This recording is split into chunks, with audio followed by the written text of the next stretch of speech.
Before I get started, I want to make sure everyone can hear me. So if you have your videos on, we love to see your wonderful faces. So I'd love for everyone to just give me a quick wave across their screen, just so I know that you're there and you're hearing me and you're listening to me. So that'll be wonderful. Amazing. I see wonderful and beautiful faces. So I think we can get started now. All right.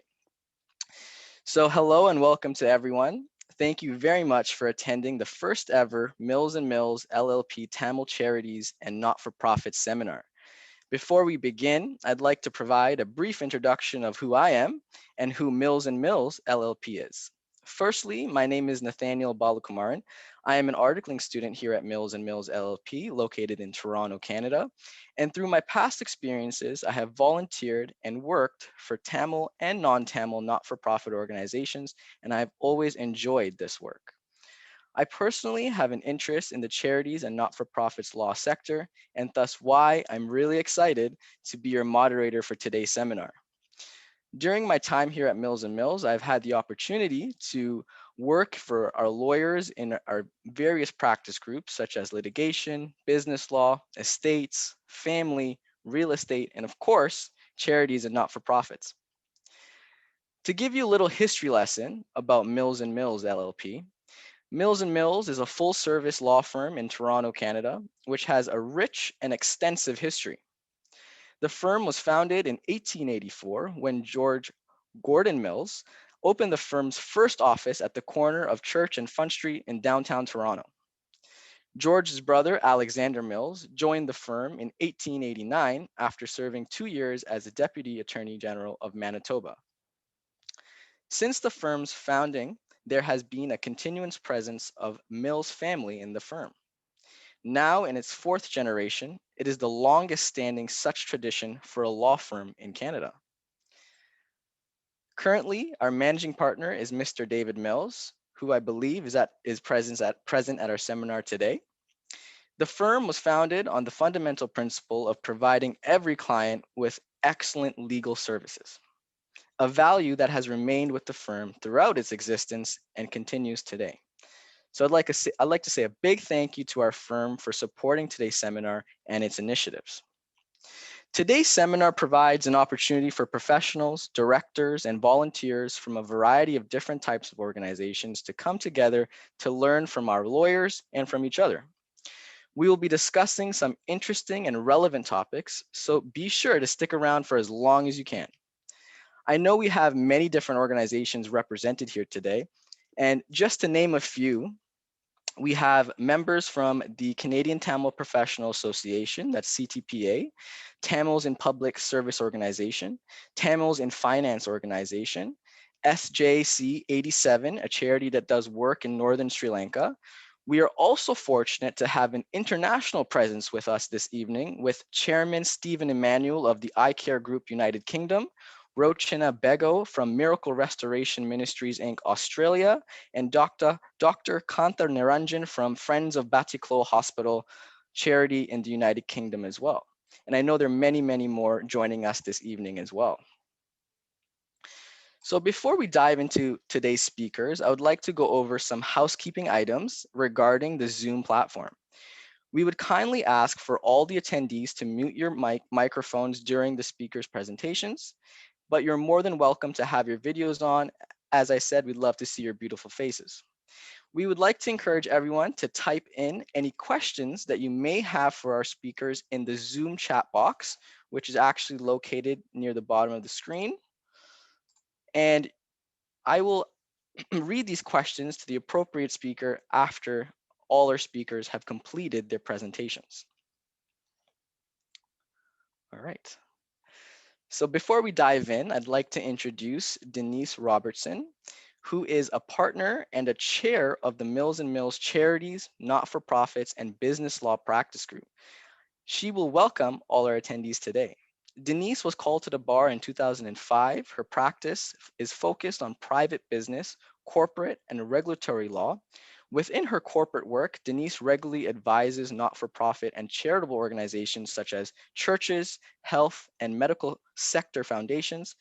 And on top of that, She has recently done work for not-for-profit corporations, which involves bylaw revisions and governance matters under the Canada Not-for-Profit Corporations Act and the Ontario Not-for-Profit Corporations Act.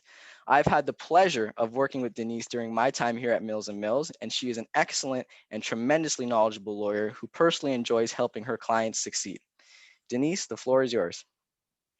Thank you so much, Nathaniel. And thank you for listing some of the attendees that we have here today. What's quite an impressive list. So welcome everyone. And we're very pleased you're able to take time out of your busy schedules to join us. Mills Mills works with charities and not-for-profit clients operating in a wide variety of sectors in Ontario, throughout Canada, and internationally. These include major Canadian registered charities, family foundations, professional associations, churches and other religious organizations, private clubs, and so many others. We handle a wide range of legal issues they may face. This could be anything from corporate governance to trademarks, real estate, litigation, hopefully not, but sometimes it is litigation, and contracts.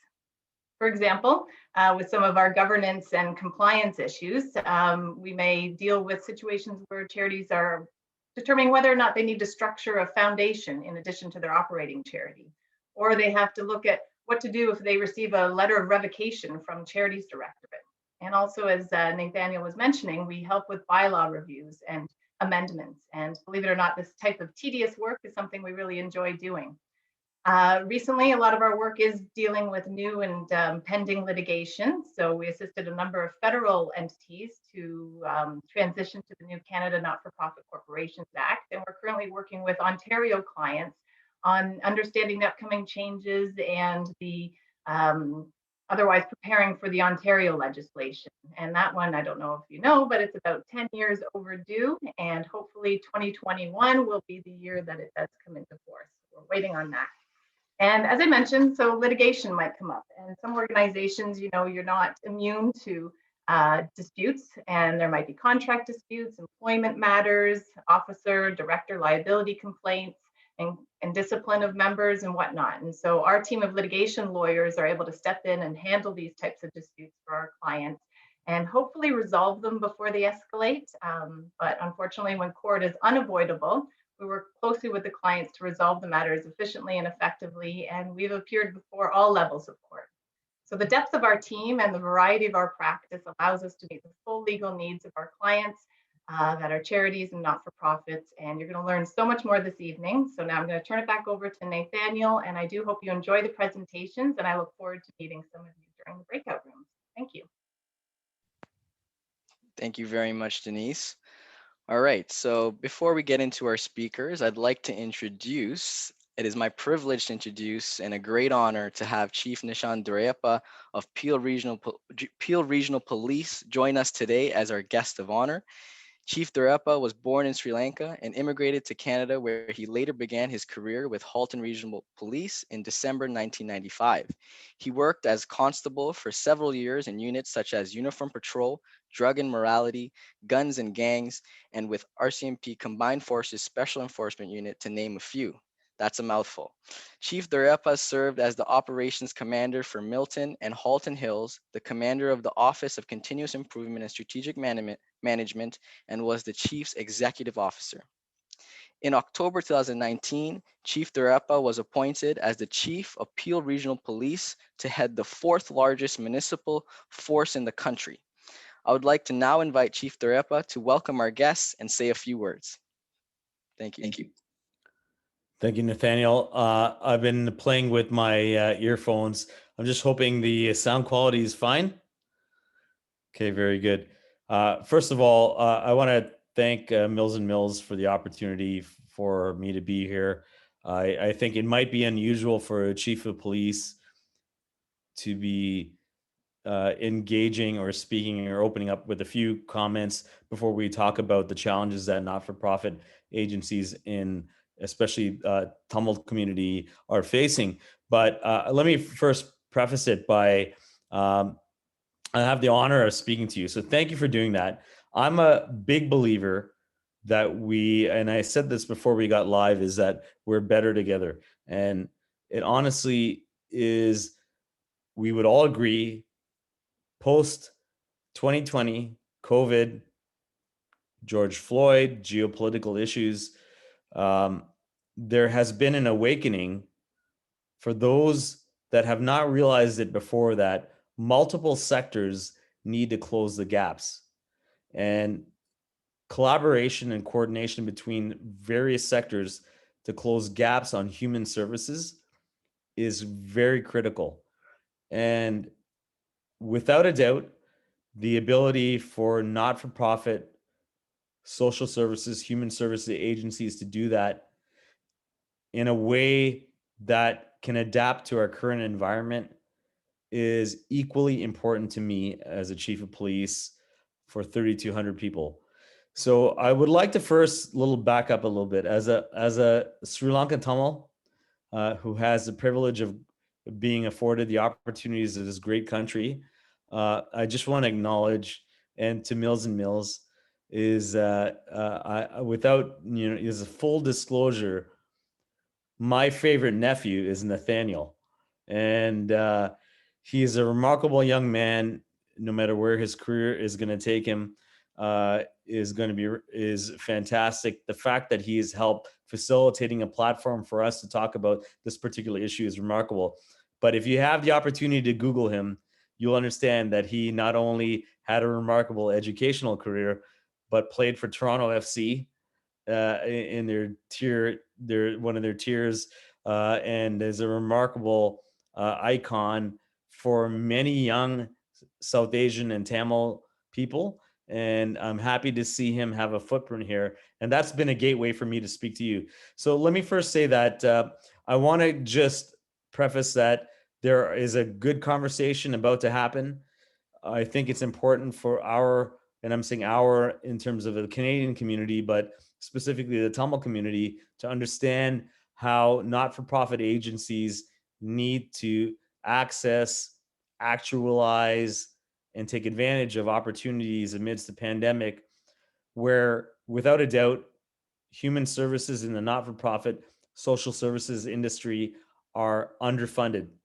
It is without a doubt, for example, for me in policing, 80% of what my officers respond to is non-criminal. It is mental health, housing, food security, older adult isolation, youth engagement, mental health, addictions. Those are agencies that anybody with a uniform on is not the most appropriate person to respond to.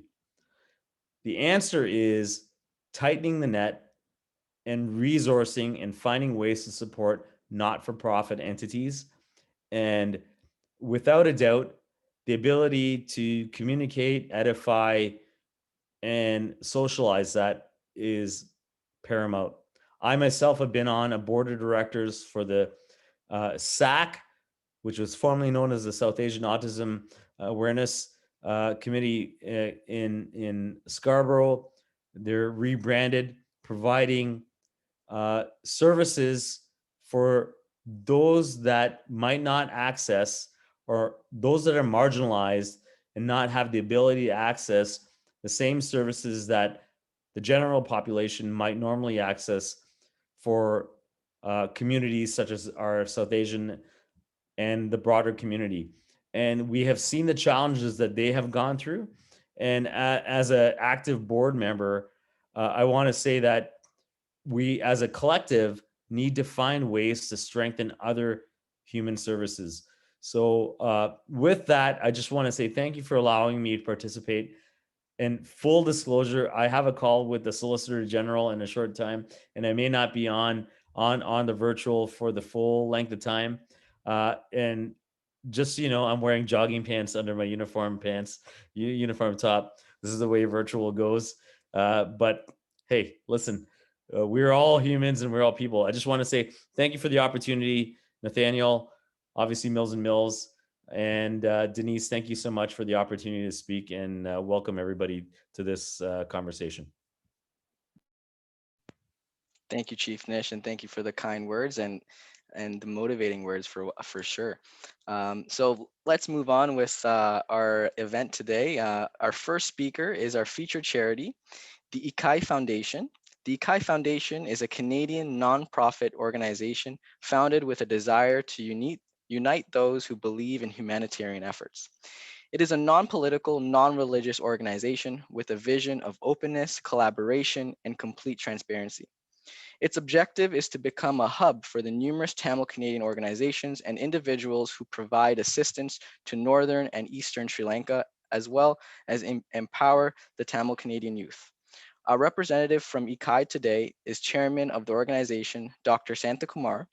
A little bit about Dr. Santakumar. He is the lead family physician at Center City Medical Clinic, which is a multi-service primary care clinic in Mississauga in operation for over 20 years. He continues to maintain privileges at the Trillium Health Partners Hospital in Mississauga. He is also part of the clinical teaching staff at the Mississauga campus, University of Toronto School of Medicine. Dr. Santakumar, you can come off mute and the floor is yours.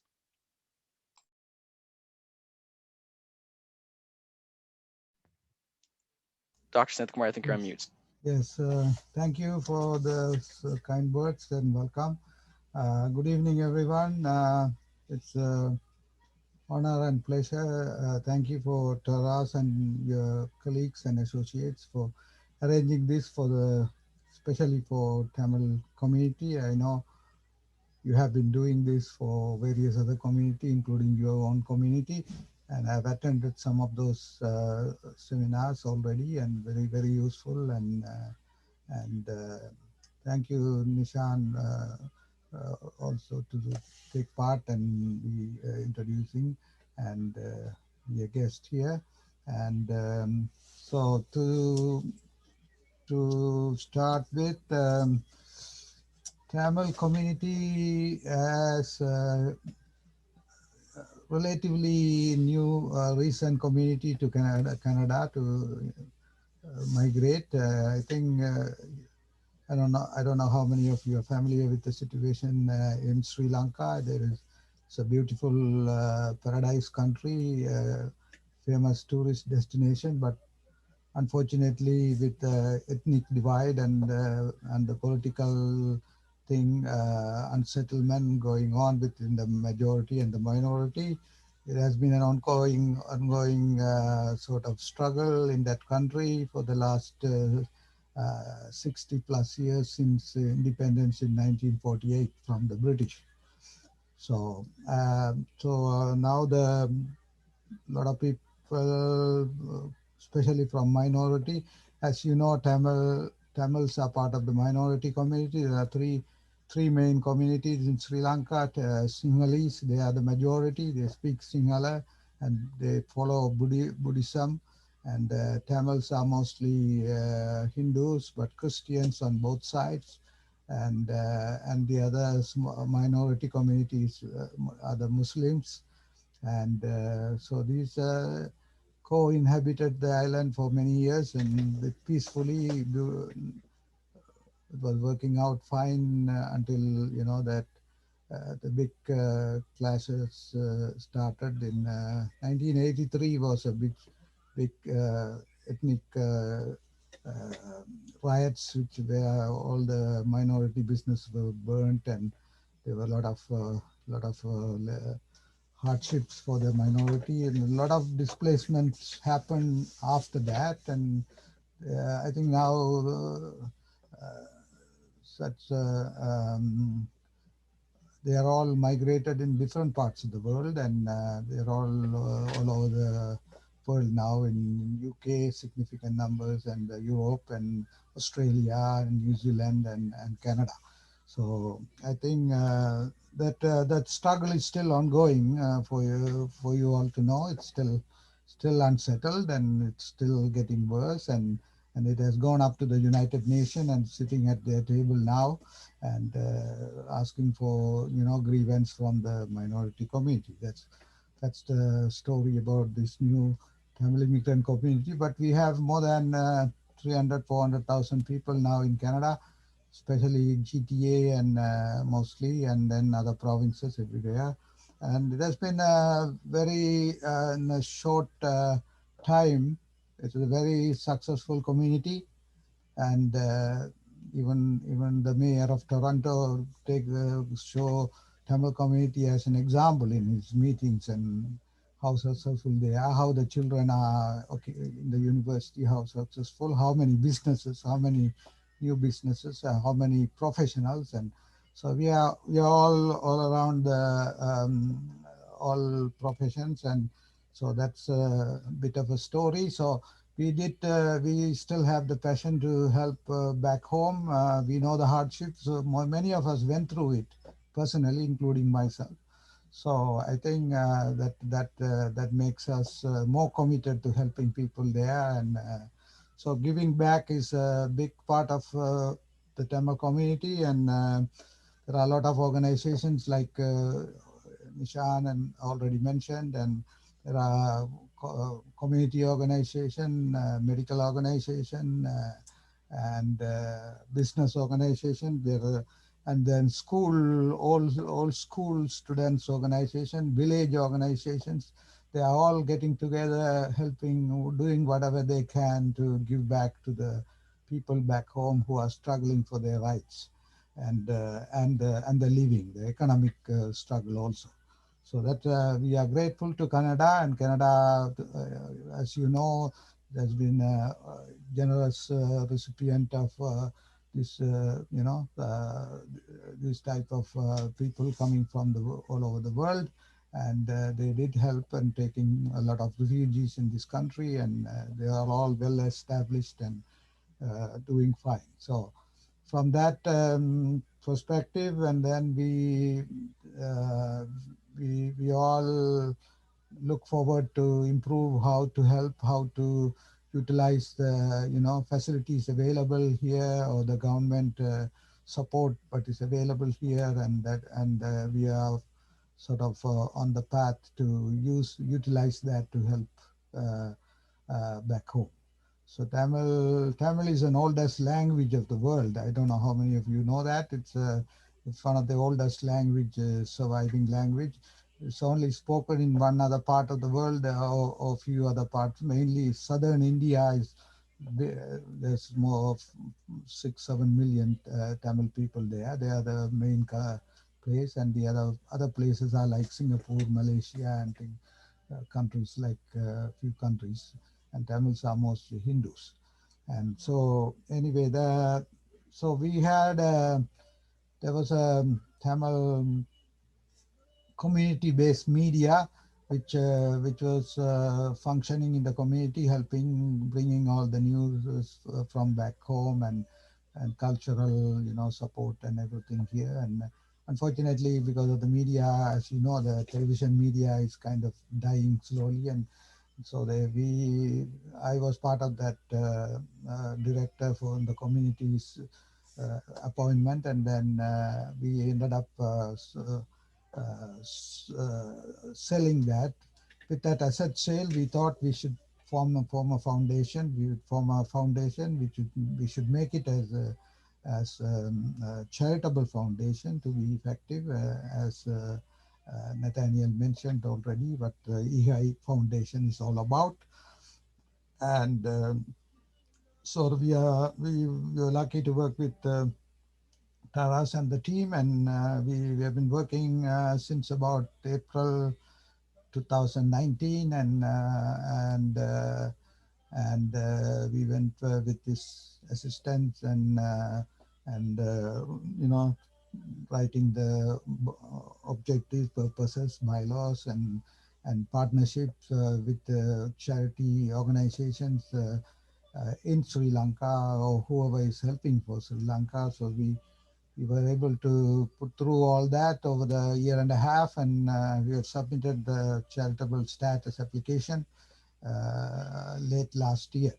So we are waiting for that response, and so hopefully we'll get that status soon. So we'll be able to help more efficiently to the people in need back home. So COVID times, the community engagement is more with the Zoom, as like we were talking about a Zoom fatigue. Everything is on Zoom, and more and more lockdowns, and the never-ending story. But in a way, it opened out the world, because it's you are able to access other countries and unite people from other countries and talk about what need to be done and how we can help. So that has opened up, even though it has created a lot of difficulties day-to-day life. But so the global reach out is more now, and these charities are more able to coordinate. You know, this is an important thing, to coordinate and deliver the services back home or wherever the needed area. So then we are able to do that better, and so we will continue to do that, and we thank the Mills and Taras and the team for helping us, and that's all about a little blurb on our community and our success story and our need to giving back. Not only us, there are a lot of other communities in the same situation all over the world, and they are all doing that. So we want to do it more efficiently. So I mean, so by having this session, this seminar, and I think we can empower many of our existing non-profit small groups and others who are looking forward to improve their function and respect charitable laws and help in their own countries. So that, and I really thank for the opportunity given, and appreciate you sort of inviting me as a guest to this occasion, and I would like to stop there. Thank you very much. Let's move on. Thank you. Thank you, Dr. Santakumar. Roman, thank you. All right, perfect. All right, so would like to move on to our next speaker. Our second speaker is Reshma Kishnani, who will be presenting on employment law during COVID times. Reshma earned her Bachelor of Public Affairs and Public Policy Management with a specialization in international relations and a minor in law from Carleton University, and graduated with her LLB from the University of Windsor. Reshma was called to the bar in June 2011 and joined Mills & Mills as a senior litigation associate in 2017. As a litigator, Reshma has a valuable trial and mediation experience. Reshma has represented a diverse range of clients before various levels of court, including the administrative tribunals. Reshma has counseled both the employers and the employees in contract negotiations, termination conduct, wrongful dismissal matters, including pregnancy and parental leave related to terminations, and other employment-related matters governed by the Ontario Employment Standards Act, the Canada Labour Code, Ontario Human Rights Code, and the Canada Human Rights Act as well. During this current pandemic, Reshma has been the litigation team's go-to person regarding these complex issues. In addition, Reshma brings valuable board experience as she currently assumes the role as the president on the board for the Metro Toronto Condominium Corporation 854, and has served 2 terms of the board of directors for the Federation of Asian Canadian Lawyers and the South Asian Bar Association of Toronto. Reshma believes that the backbone of any community's charities and not-for-profits are their volunteers and employees. I've had the privilege of working with Reshma on a number of matters, and her knowledge and expertise in these areas are continually what brings her success. Reshma, the floor is yours. Thank you so much, Nathaniel. That was a very beautiful introduction, I must say. I think I might hire you on the side as my marketing team.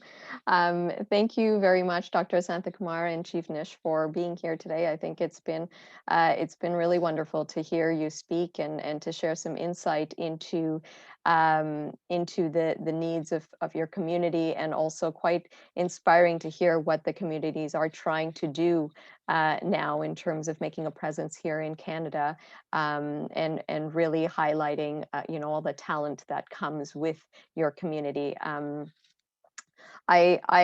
I am honored to speak to you today about employment law issues. I think some of the points that I might share tonight will be of value in terms of how do you move an organization that gets charity status onto the next step, and how do you grow your foundation, how do you establish good employment practices, and how do you lead your organization to success by having a good employment law setups and employment contracts in place.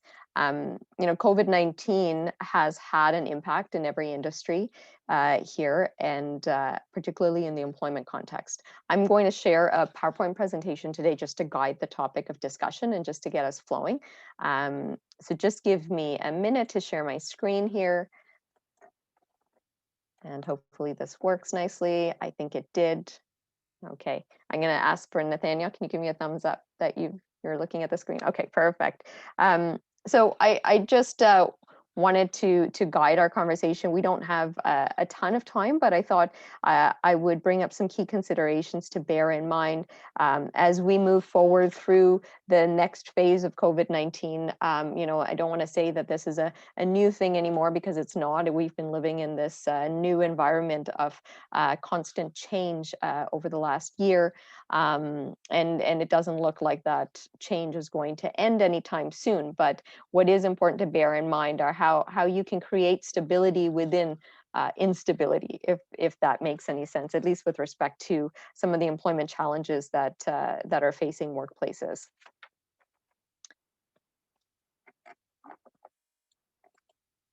Well, of course, just as we practice this, and I'm hoping, there you go. Okay.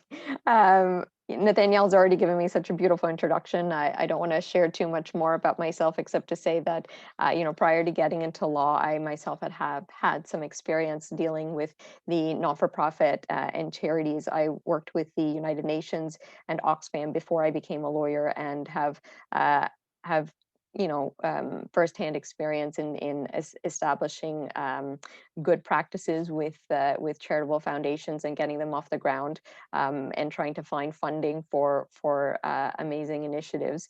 And I do continue to work with diverse charities and not-for-profit organizations currently in providing them support, particularly on employment matters and estate matters as they arise. Any information shared through this presentation is not to be taken as legal advice, but merely as information being shared today. If you want to get any legal advice, please feel free to contact me at any point after today. So the agenda for today, given the short time frame, and I am going to somewhat speed through some of the issues, and hoping that we'll be able to get some good questions at the end of the presentation. Some of the employment law considerations during COVID-19 that I've seen come up during my practice are, the need to assess your employment requirements in the workplace. The utmost important thing is, reviewing your employment contracts. Do you have them? If you don't, do you need them? And understanding the risks of not having contracts in place, the significance of establishing policies and practices in the workplace, particularly as they relate to health and safety. And we're currently seeing an influx of a lot of the health and safety issues arising as different workplaces are trying to handle, the threshold of what is safe for people in terms of returning back to work. What should workplaces have in terms of safety protocols, and following all the COVID-19 guidelines that are being administered by the public health unit. And the last thing is mitigating risk, right? At the end of the day, it's all about how do you create a successful foundation, ensure you've got excellent talent working for you, happy working for you. How do you ensure that there are good volunteers in place, and mitigating any risk to the organization when it comes to employment matters? I mean, at the end of the day, we do know that your employment cost is oftentimes, it's either the top cost for your organization, or the second highest cost for your organization. So let's talk about assessing your employment needs. In reviewing and assessing your employment needs, some of the things that have come to light in terms of dealing with changes is, reviewing the current state of affairs. How many employees do you need? Do you need full-time employees? Do you need part-time employees? Do you need to cut back your employees if you have established any?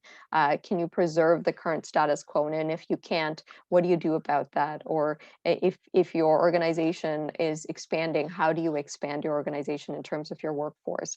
Given the changes that we've been facing with COVID-19, the restrictions in place, one of the things you want to look at are alternative work arrangements and the flexibility around that. You know, is that a way that you can creatively set up your employment needs or address your employment needs without increasing some of your other cost items, such as having office space in place? You know, would your organization benefit from having independent contractors or outsourcing services rather than having them in-house? How do you set up remote working and limited in-office attendances with all the restrictions in place and all the protocols you all have to follow to adhere to, you know, the constantly changing COVID-19 environment? Is there a way that you can restructure, redefine roles such that you don't really materially change the terms of the contract so someone can allege constructive dismissal? Is there a way that you can work within your current status quo to still meet your employment needs? And those are all important questions to ask, because you know, answers to those questions will result in the steps that your organization needs to take on the employment front. It's important to look at what the organization's goals and objectives are. You know, have they changed since COVID-19 started? Are they going to change down the road in terms of the impact COVID-19 has had on the organization? You know, how do you navigate through that process, right? The questions to ask for your organization is, do you maintain status quo? Do you wait? Do you use the wait and see approach, or do you institute immediate change now, such that the change that you institute can withhold any future challenges that come on the employment front? And what I really mean by that is, you know, can you move your organization to remote working permanently?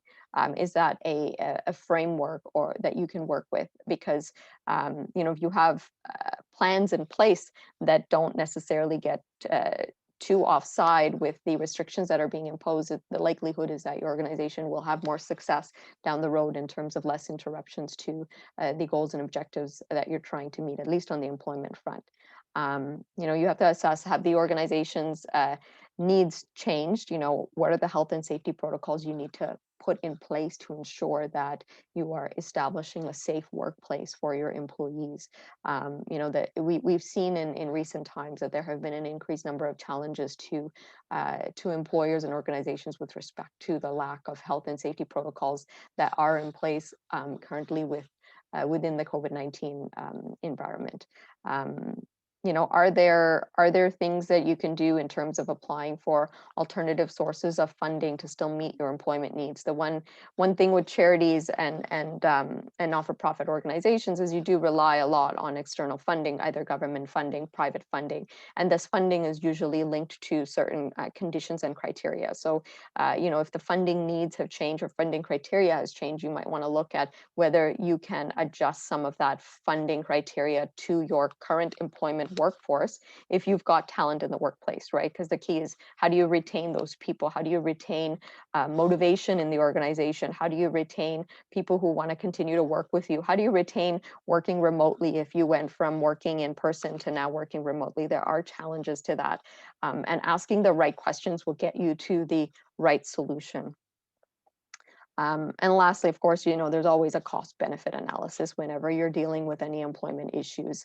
You know, you'll have to just look at the numbers at the end of the day and see whether any cuts have to be made or not. You know, if you can come up with creative ways in terms of hiring new staff or having to make the decision to terminate specific people.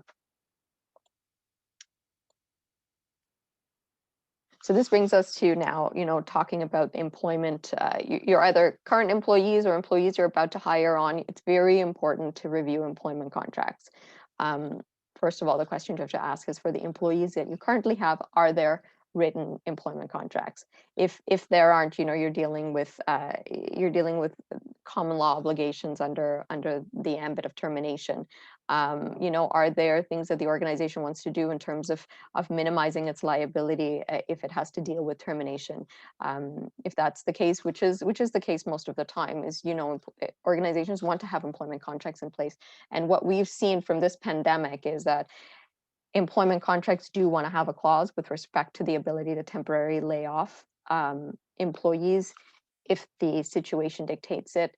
You know, in practice, it is not very often that you see those provisions in the contract.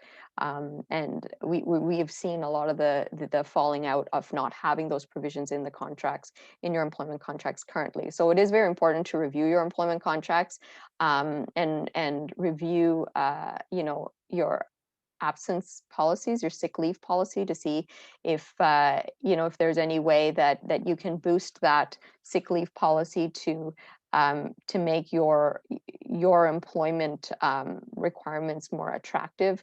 You want to look to see how any vacation sick leave entitlements interplay with statutory absences in terms of handling any requests for leave. You know, and as I had said earlier, it's important when you're looking forward to ensure that you do have contracts in place, and you look to ensure that when you're entering the contract, that the provisions that you're entering into are clear. They have the provisions you need to give your business the flexibility, or organization the flexibility, with respect to termination and layoff. And there is also opportunity for you to change your current employment contracts. It's a little bit more challenging, but there's this concept of giving fresh consideration so that employees sign on to new contracts.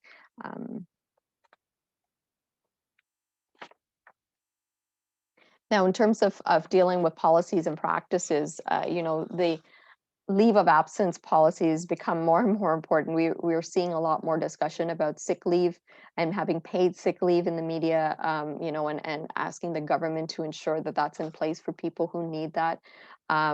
You know, but as an organization, I think you have to also take a look at what your organization stands for, right? What is the platform your organization stands for, and you want to ensure that your employees who work for you also have some of the benefits of kind of what you're preaching.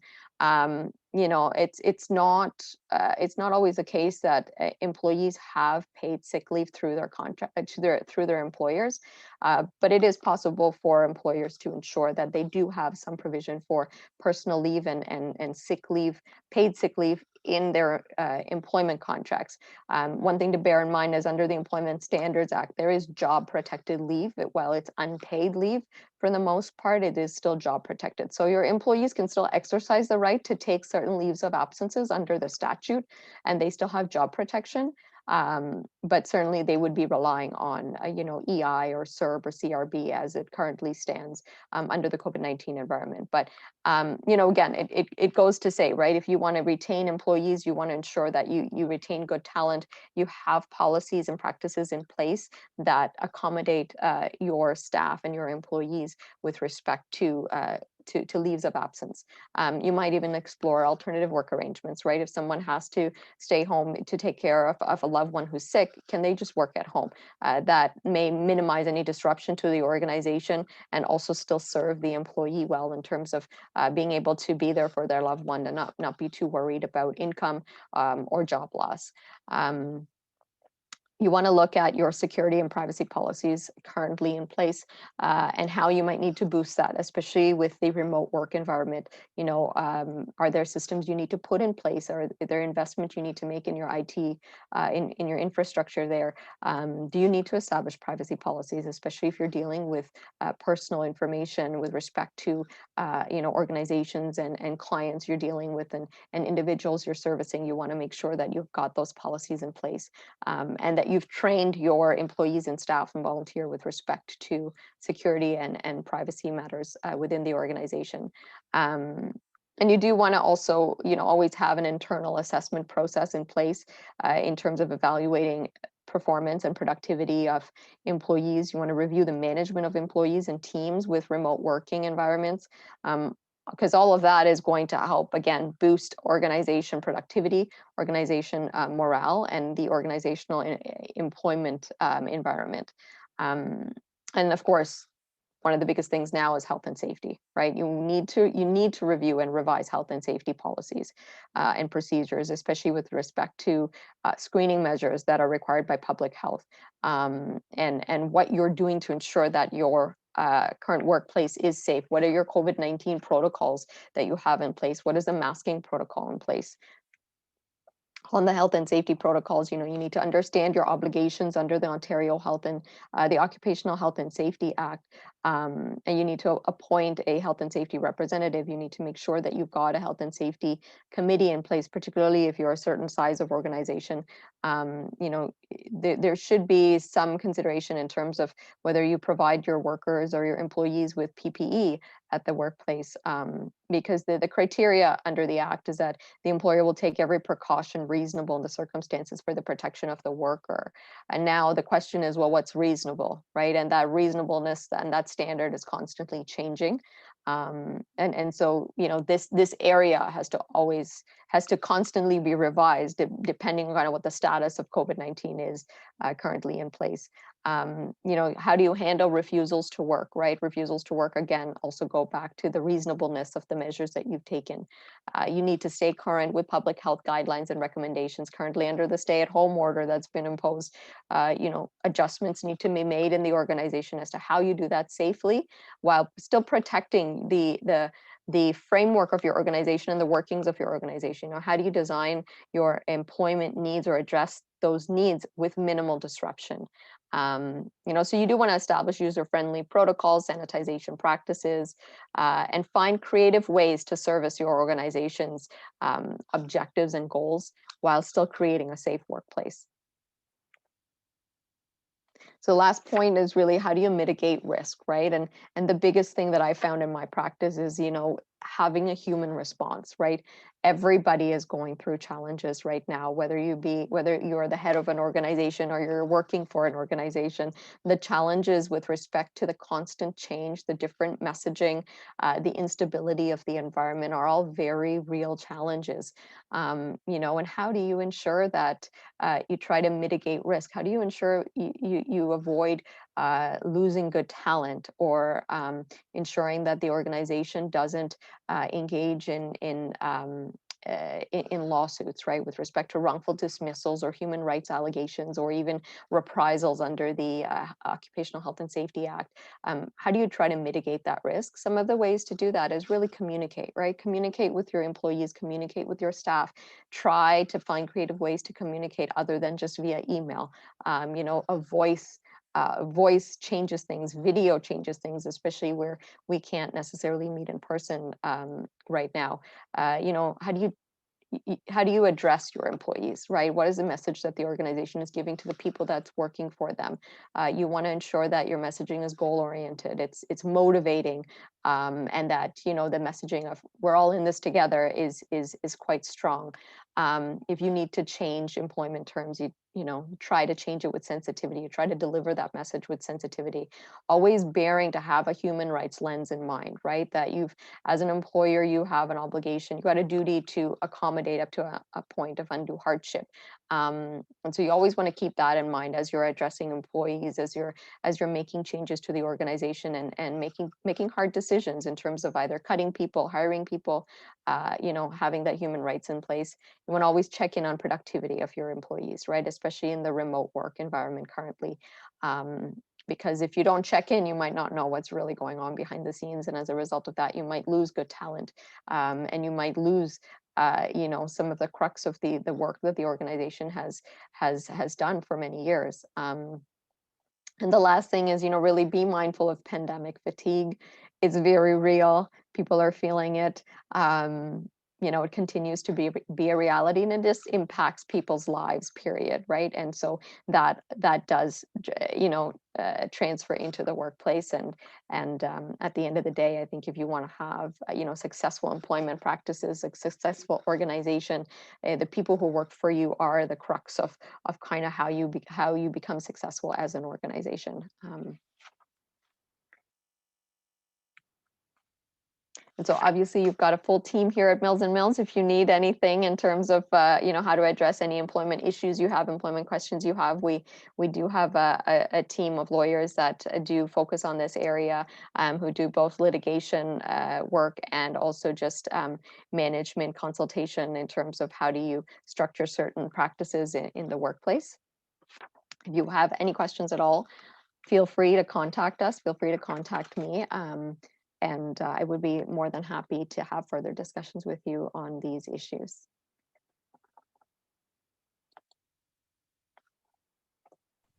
Thank you very much, Reshma. That was a lot of information, and I'm sure everyone learned something new. I guarantee. I would just like to encourage everyone, all our attendees, if you have any questions, you're more than welcome to type them out in the chat box in the Zoom feature. And at the end of our next speaker, we will be able to answer them and give the appropriate questions to our appropriate speakers, Taras and Rashma. All right, so we're at our final speaker. Our final speaker is Mr. Taras Kulish, who will be presenting on good governance in bad times. Taras brings over 20 years experience to the business law group at Mills & Mills. Before joining the firm in 2020, Taras was for many years the chair of the charity, not-for-profit, and intellectual property groups at a well-known mid-sized firm in Toronto. In the charity sector, Taras has extensive hands-on experience as a director, a president, a country director, and now an international relations volunteer for the Canadian affiliate of an international NGO. This gives him insider knowledge about the challenges facing not-for-profit organizations in today's complex world. Taras represents numerous churches, mosques, synagogues, and other faith-based charities and groups that are many organizations and other non-for-profit profit sector in Ontario. Taras is a co-chair of the organizing committee and spearheads the annual churches, charities, and not-for-profit knowledge hub for the Ukrainian Canadian Social Services that's in Toronto and the Ukrainian Canadian Bar Association as well. Taras believes in the power of community, and I have had the pleasure to work with Taras on an ongoing basis during my time at Mills & Mills. He has been a mentor to me and has a unique ability to build a meaningful relationship with his clients with a goal of setting them up for success. Taras, please take it away. Thank you so much, Nate, for the kind introduction, and thank you as well, Chief Nish, for staying on so long, and Dr. Santha Kumar, for setting us up with a great introduction about the Tamil community. And as has been alluded, I have some experience in the Ukrainian Canadian community, and as well as with an international charity which has a wide breadth in many countries. So I'm going to talk to you today about a topic, really it's governance, and which is something that's incredibly important for our community. Whether whether we talk about that as the Canadian community, whether we talk about specific communities, whether we talk about the home country, which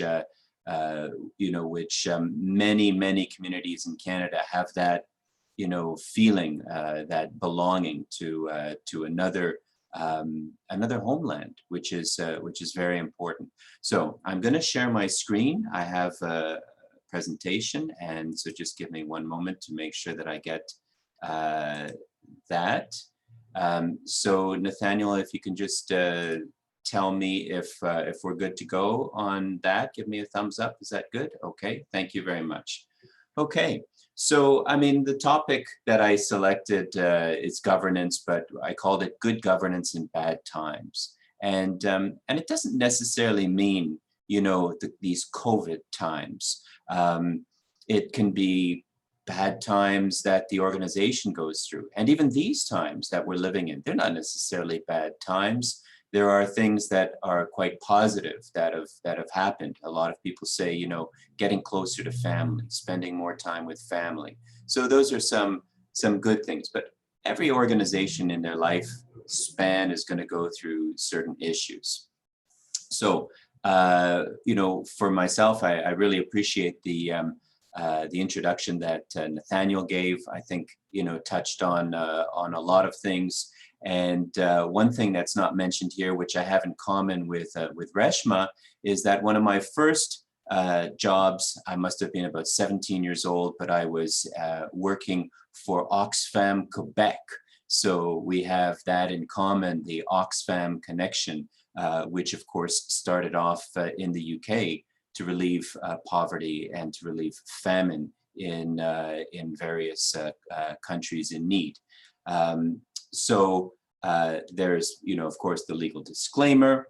And here's the agenda. We're going to be talking about, at the end, I'm going to go through some governance tips, but I'm going to give you a little bit of my experience in the trenches, so to speak, and what helps me to, to connect with the not-for-profits and charities that I work with on a daily basis, really.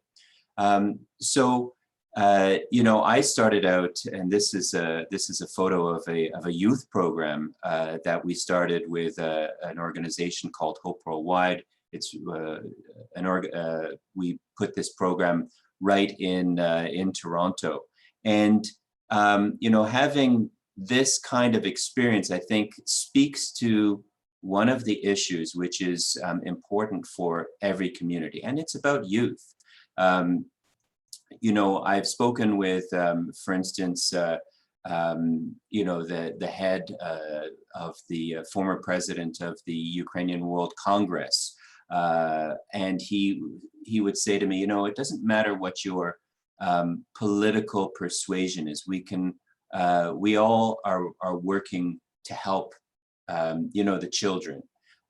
Many organizations that are on the call today, that's their working with youth is one of the big pillars that we see, and how important is it to remember your mission when you're dealing with conflicts on a board, and they do happen. So it's important to remember the mission. Who are you serving? That's so important to remember who you're serving. The type of work that I've done, we always try to do, community-based programming, which is something which I know that your community organizations, certainly do. It's so important when you're on the board level. Something that I learned when I was a volunteer, actually, at the 2010 Olympics in Whistler. They had such a focus on volunteer training, such a focus on the volunteer experience. And so as a board member, if you're sitting as a board member, or if you're an executive director, it is so important to remember the volunteer experience, because the volunteers are your bedrock. They're the foundation of the organization. The type of work that I did as a volunteer in various countries such as Haiti after the earthquake, India after floodings, the Philippines, of course, after the tsunami, and in Bangladesh as well. One of the things that I learned was that the importance of what they call, and of course Dr. Santha Kumar will know this term, but I didn't know it, is psychosocial programming for children. Because after any disaster, whether it be man-made, such as a war or a natural disaster, it's the children that suffer most, and often that get the help last, unfortunately. And so that's why I encourage this kind of involvement. One of the projects that I worked on was building a school in the Ivory Coast after their civil war. And this is where my experience, I feel sort of came together, and where there's a bridge between our communities, between the Ukrainian Canadian community, between the Tamil community. There's not many communities who have gone through the experiences that that we have gone through. I mean, there are certainly others in the Middle East, in Africa, but we have that in common where we've come to Canada, and yet there's been a conflict back in our home country, and now we have a desire to help whether it be children or whether it be adults and families and things like that. So I think that you know, in terms of what we're doing, it's important to remember the why. Why are you doing it as you sit on a board and you deal with governance issues? Now, we're going to shift to the second part of my presentation. And one of my heroes when I was growing up was Abraham Lincoln. And so I thought I'd give a couple of quotes from him. And he said, when you reach the end of your rope, tie a knot and hang on. And also he said, be sure to put your feet in the right place, then stand firm. And so what's the right place?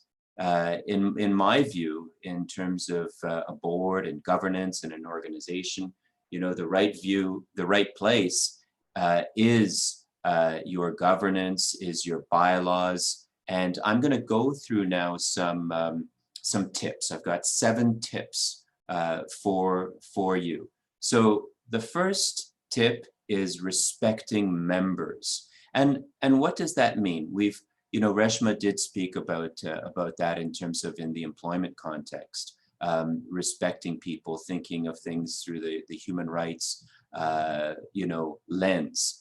But in terms of governance, when you have an organization, you have your board of directors, but you have underneath that, or you could say even on top of that, are the members of the organization. And membership list can be fairly closed. It can be smaller, or it can be made up of a larger group. We often see that with churches or mosques, that the membership list can be quite extensive, because it's not just composed of, let's say, the directors, but it's composed of all, you know, the congregation. And so it's important that the organization, the board, and it's specifically the secretary of the board that is responsible for maintaining an up-to-date membership list. But as a director, it's your responsibility. You have a fiduciary duty as a director to ensure that the best interests of the charity or the not-for-profit are being taken into consideration. And so membership list is certainly important. Communicating, consulting with members, doing that on a fairly frequent basis. When members have questions, when there are inquiries, it's important, as in any business, to respond quickly and to give you know, as full disclosure as possible. And sometimes there can be, we could say, oh, should we disclose this, bad things, that sort of thing. But transparency, of course, is very important. And if there's bad news, you have to deliver it. You have to sometimes, as a director, exercise leadership and take your lumps. And so it's important to keep members informed in a transparent way. And as well, in terms of respecting members, and this is an issue that we do see, is conducting fair and independently observed elections when you're electing the board.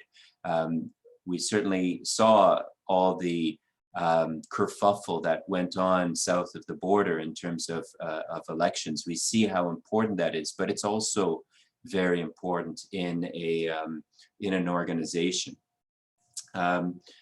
Another key point is what I call avoiding splits on the board. And so it means that sometimes in your bylaws, you can insert a type of consensual obligation that decisions can be made on a consensus basis, so that everyone has the opportunity to have their opinion heard, to give a dissenting opinion, but at the end of the day, a decision will have to be made, but you want to try to get a a unanimous decision. But if that's not possible, then of course a majority decision is what will rule the day. But you do want to try to avoid these splits. And how do you do that? It's through communication. It's by holding regular board meetings. Don't use, and some organizations have done this, don't use the pandemic as an excuse not to have board meetings. When you have a board meeting, you want to provide a clear notice of the meeting, give people enough time to schedule it in. The bylaws will indicate what the notice periods are. If all of the directors, for instance, agree, then some of those issues can be waived if you have a short meeting. You want to provide an agenda. So important that people have a clear idea of what's being discussed in a meeting. When can they ask a question? Is there an opportunity to add something at the end of a meeting? Not to say, oh, that's not on the agenda, we can't talk about that. It's very important to be a little flexible, to have that flexibility and add items to the agenda. Sometimes it's important also to say, to park something and to say, we need to take that to a committee. Let's strike a committee now. The committee will report back to the board at the next meeting, and that would be, let's say, in a month or something like that. You want to ensure that everybody, all your directors, have full financial information. So that means that the financial statements are done. They're done every year, and the directors are given those financial statements so that they can review them and comment on them if need be. So establishing committees for complex issues, sometimes it could be a bylaw review, sometimes it could be, as Reshma was saying, it could be putting a privacy policy or putting an employment health and safety policy together. And you do want to act collectively whenever possible. Something that's very important for boards and governance is avoiding conflicts of interest. And so, a director has a duty to make sure that their personal or business interests do not conflict with the interests of the organization.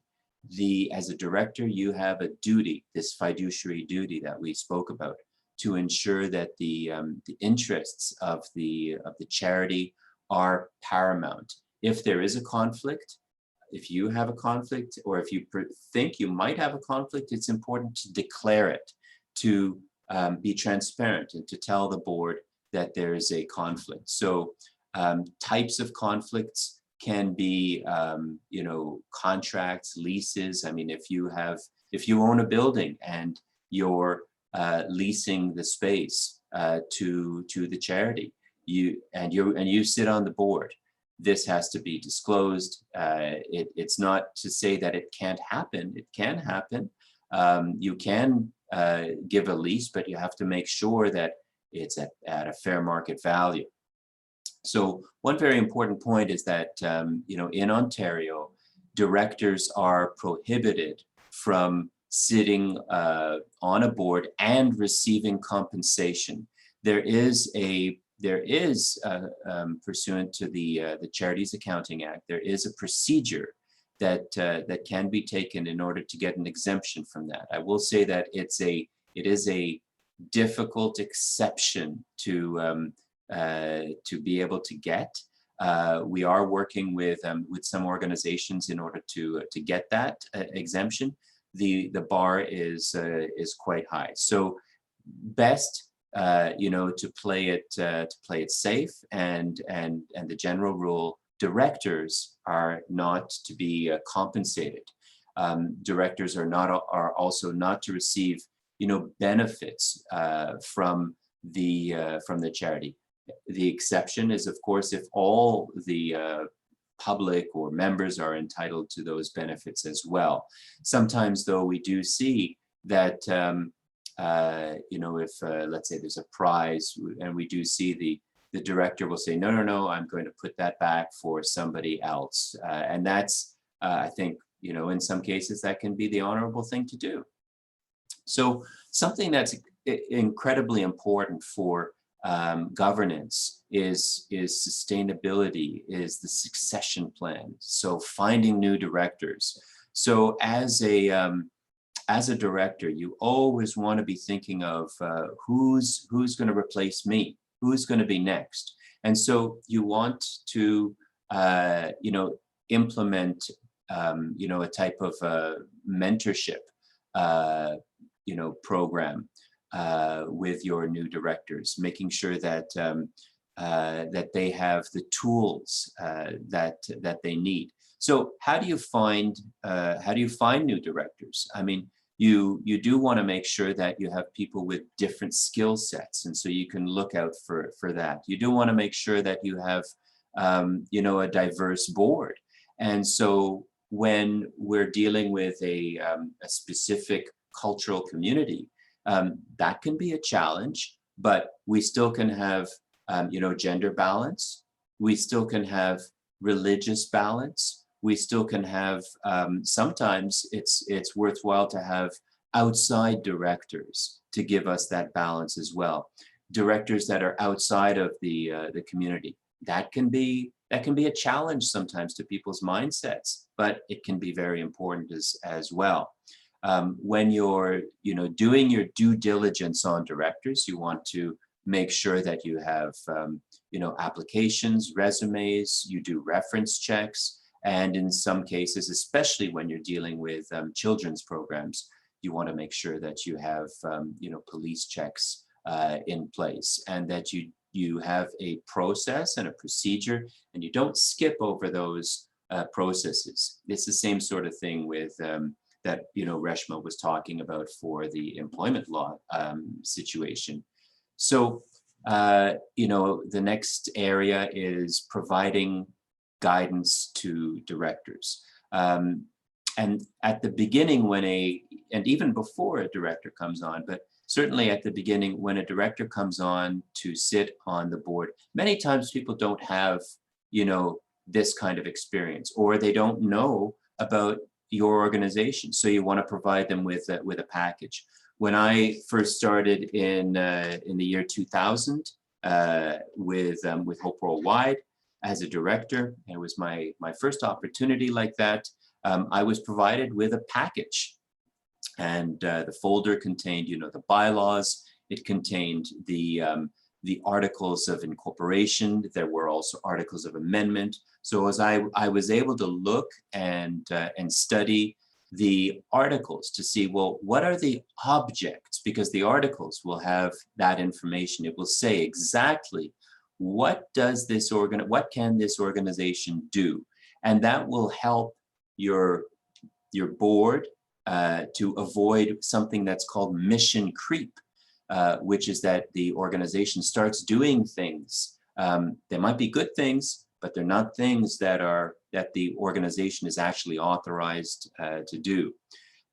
So, you know, you want to provide this guidance to the directors. You've got to, you've got to file financial statements, the T3010 annual returns, and you want to make sure that it's not just a couple of people, let's say on the executive, who have these documents, but that all of the directors have them. And it's a good idea, you know, to have some workshops or training for, you know, directors, new directors, especially on their fiduciary duties. What does that mean? We can certainly, you know, it's easy to provide, you know, a stack or many PDF files of documents which explain, you know, what does that mean? What is a fiduciary duty? The responsibility to act with loyalty to the organization. But it's also good to, you know, everybody has a different learning style. And so it's good to have these workshops where you have somebody who's a little bit more experienced, maybe somebody from outside of the organization, who will conduct a workshop on, you know, What does a board do? How do we make a motion? You know, what are your fiduciary duties? What about conflict of interests? So that can be a good thing, not just all the time to discuss the business of the organization, but you know, to get some training. So training is training, mentorship. Those are very important things, which will help with you know, with your good governance. So although it can be, you know, boring, let's say, and directors might say, well, that's, you know, that's why we have lawyers.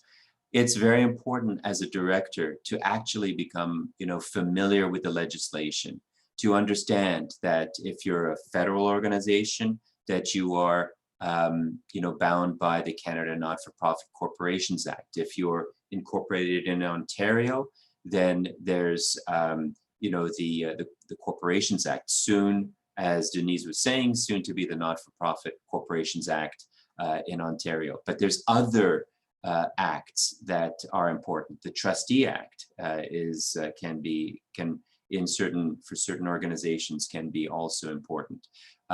If you're a religious organization and you have property, then there's the Religious Organizations Land Act. And certainly the Charities Accounting Act is very important. If you're a charity and you have you know, your finances in Ontario, then you certainly want to make sure that you're on side. So you know, having somebody taking a look and understanding some of the provisions, and as issues come up, you know, say to yourself, well, what does the law say on this? You know, we have a lot of resources online, and so you don't always have to go to, you know, your lawyer or accountant and say, well, what do we do here? If you go to your trusted professional, already educated, already with some information, then it's much easier to have a discussion with the professional and you know, figure out solutions for the organization.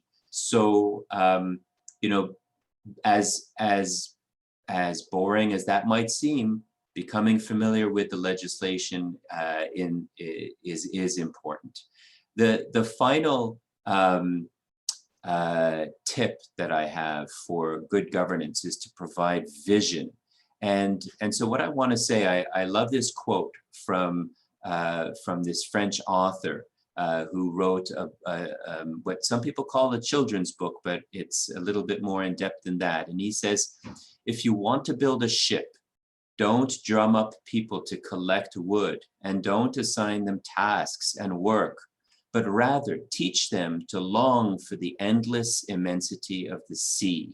And that's kind of what I was talking about at the beginning when we were talking about the purposes and what is the purpose. If you're helping children, or if you're helping, you know, for instance, it could be unwed mothers, single mothers, whoever you are helping, you know, develop a passion for that. And so as a director, I do believe that it's incredibly important to, you know, to roll up your sleeves and do the work, not just delegate the work, but you know, whether it be knocking on doors or picking up garbage or doing the things that get you connected with the people that you're serving. I think that's something that's incredibly important for you know, for governance. So my bonus slide here is inspiration, and this you can see was taken. You can tell by the hairstyles and the clothing, was taken in the 1970s. That fellow in the middle, the bald-headed fellow standing with his arms crossed in the middle, is actually my father, and he was a founder of this youth orchestra. We call it a youth orchestra, a marching band, but you'll see some of the faces in there. There was you know, older fellows who were acting as mentors. The kids who went through this program, and there's generations of kids who went through this program, you know, have gone on. One of the people I was mentioning, the president of the Ukrainian Wool Congress, he was he went through this this youth orchestra, and so that's my inspiration. We build on, you know, we stand on the shoulders of our fathers, mothers, uncles, you know, things like that. So we have the privilege, all of us, of standing on the shoulders of our forefathers. So that's part of my inspiration, and that's part of why I have gravitated to this area of the law. So I really do want to thank you for, you know, your attention here. I'm going to hand it over to Nathaniel to lead us with the question period.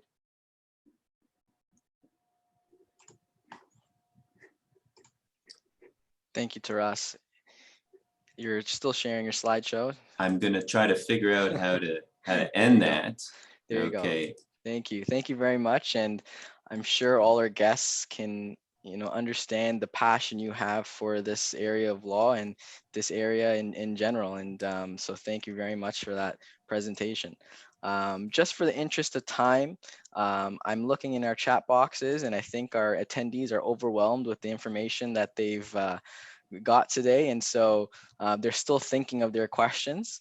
But if you do have any questions and you'd like to come off of mute, you're more than happy. We're more than happy for you to come off mute and ask a question to either Reshma or Taras regarding, you know, employment law or governance or, you know, anything related.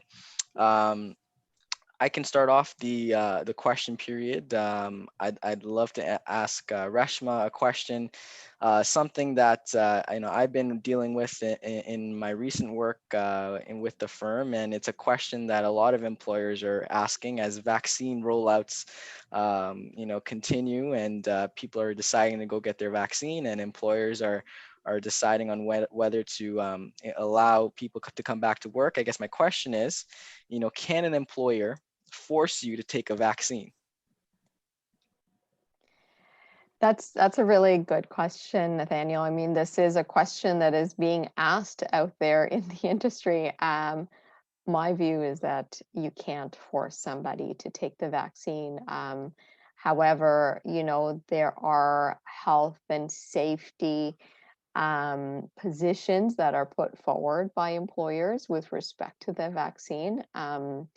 What I would say about that is, you know, employers should be very cautious about the steps that they take and what they say to their employees who are refusing to take the vaccine, because any reason that's embedded in a human rights ground. So, for example, for the reason of either, you know, they've got a pre-existing condition that hasn't been cleared for the vaccine to be safe for them, or there's religious reasons as to why they do not want to take the vaccine. Those are not reasons that you can discriminate against somebody. And I think employers really need to take a look at why they're asking all their employees to get vaccinated. It is a question that is rolling out. We haven't seen the courts make a decision on that yet. But you know, at the end of the day, I don't think you can force somebody to take that vaccine. It's quite similar to the flu vaccine argument, in my view. You know, we don't force people to take the flu vaccine, but at the same time, there is a push. I think the push has to be more towards public messaging around the vaccine rather than employers imposing the need for employees to be vaccinated. For sure. Thank you, Reshma. Would any of the attendees like to ask a question? You're more than welcome to come off mute. I'll give you a few seconds, and if you don't, I will pose a question to Taras, as I do on a day-to-day basis. Hi, my name is Ken Chandra, dentist, and I was invited by Dr. Chandrakumar, and it's great. I'm sorry I joined the tail end of this thing, and I listened to Sita's beautiful speech, and thank you for that. And it took me back so many years of how we started social work and all these things. It's great, and great start. And I want this to be continued more and more, and sort of spread the activities. My quick question to Mr. Torres is actually when you have an organization where there's a constitution, legally drafted constitution in place, and there is also traditional activities in that organization, so or history or the tradition that followed by the organization. So which is more important, the constitution or the tradition, which we give more importance, or will that one considered superior over the other? Because it's something which I would like to learn more. Sure. No, that's a terrific question. Thank you very much, Mr. Chandra. I think these are questions of balancing, and so we have courses in law school that are taught on things like statute interpretation, and so it's interpretation. You want to read your bylaws, your constitution, and you want to, as much as possible, read them in light of the traditions of your organization, the traditions of your culture. But it's also important to remember that when there's a conflict, and it's a clear conflict, that the bylaws are paramount. They are the organizing, and it's the legal documentation of your organization. So you have to say, well, is it possible to read the bylaw in a way that respects the traditions of our community? If you come to a point or a decision where you feel that it's not, then you might have to look at seeing if you can revise the bylaws. Are the bylaws, there are some provisions in bylaws which are governed by the Act and which simply cannot be changed. They must be respected. So you have to look at it, and analyze it and think about it. But I definitely think there's a balance, and I definitely think that you do want to, respect those traditions of your organization and of your community. So I haven't given you necessarily a clear answer because a lot of things depend, So, this is one of the cases where you might want to strike a committee to look at that particular issue and see if the committee can make some recommendations to the board. Thank you. Thank you very much. I know Thank it's you so much. always all overlap of each other. And thank you. Thank you very much. You're welcome. Thank you so much for your question. Thank you. I think we have another question as well. You can come off mute if you'd like. Hi, thank you. First, I just want to say how great the seminar has been so far. Thanks for all the information. I do have a question that tags on to what Nathaniel had asked Reshma earlier. Are employers able to enforce a almost like a bi-weekly COVID testing on their employees? That's a very good question. Unfortunately, the answer is it depends. It depends on the industry, and depends on what you're doing and the exposure, the nature of the safety risks posed by not taking the COVID test. I'm happy to speak to you offline if you want to get in touch with me. If there's something specific that you're dealing with, we can certainly discuss it. Perfect. Thank you so much. No problem. All right. Thank you very much, everyone. I think we've passed our 7 p.m. mark. I would like to thank everyone. I just want to quickly wrap up, and we can be on our ways. But before I let everyone go, I want to let everyone know that Mills & Mills is actually hosting another event at the end of the month. And this is regarding expanding your business to Canada. So for example, if you are operating or involved in a business or an organization in Australia, United Kingdom, or Sri Lanka and are looking to build a business presence in Canada, this event is for you. The regular price for this event is $180 Canadian, but as a courtesy to you, our honored attendees, we are offering this program free of charge for interested parties. Again, you can email info@millsandmills.ca, that's info at Mills, MILLSANDMILLS.ca, or you can email me as well, nathaniel.balakumaran@millsandmills.ca. I want to thank all our speakers. I want to thank Taras and Reshma and Dr. Santakumar and Chief Nish and Denise for all of your participation and organization for this event. It has been fantastic, and we look forward to the next one.